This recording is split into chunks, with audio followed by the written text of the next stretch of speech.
This is now how to make the healthy tomato and basil soup. So again, I make my own vegetable broths because I don't like the vegetable cube broth things that are usually toxic with added ingredients.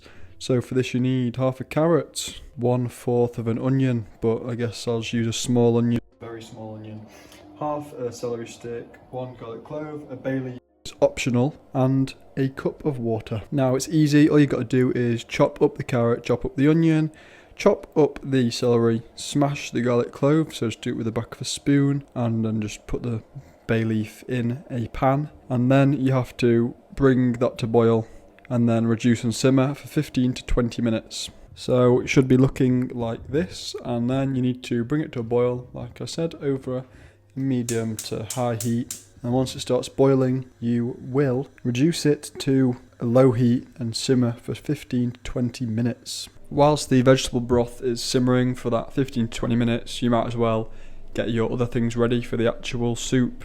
So you're going to be needing half a cup of basil leaves.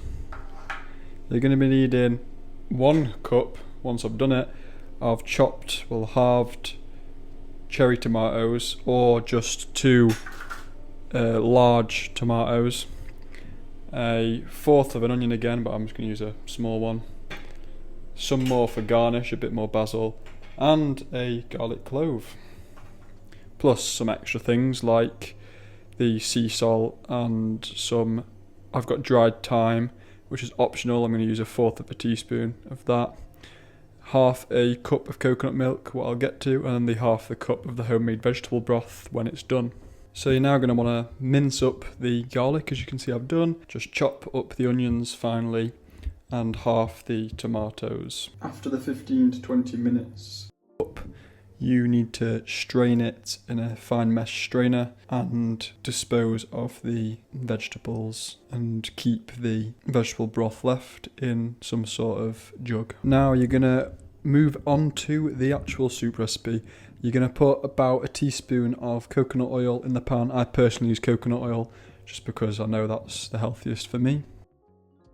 You're going to heat that up till it's melted, and then you're going to add the onion and the garlic until that is starting to brown, so for 2 to 3 minutes.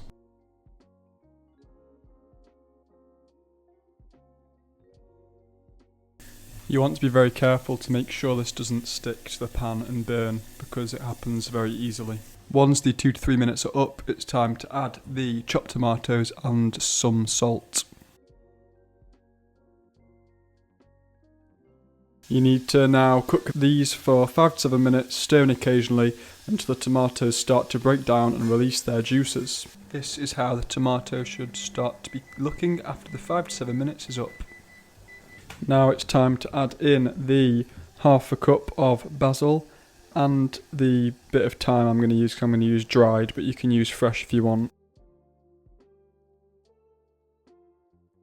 And you now need to cook these for an extra 1 to 2 minutes until the basil starts to wilt. After the 1 to 2 minutes is up, it's time to add the half a cup of vegetable broth and half a cup of coconut milk.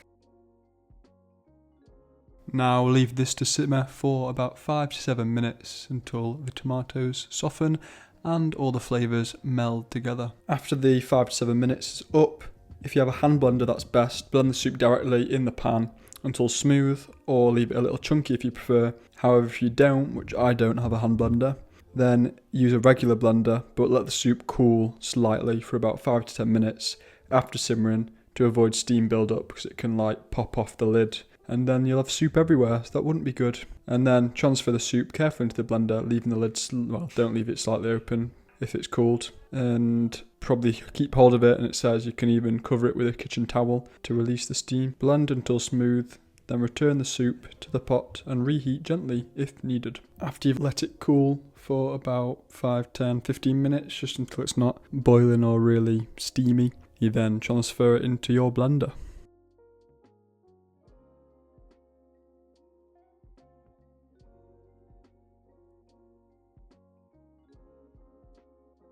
Once it's your desired consistency, this is kind of what I'm going for. Because I let mine cool, I'm now going to reheat it in a pan. So I'm now just going to bring that to a boil till it starts bubbling, and then that is the right temperature that I want it for to eat it.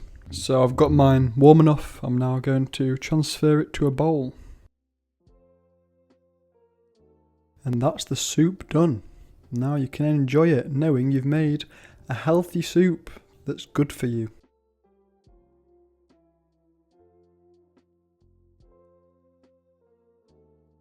You can't have a soup without garlic bread, so click this video on screen now to see how to make a quick and easy, healthy garlic flatbread.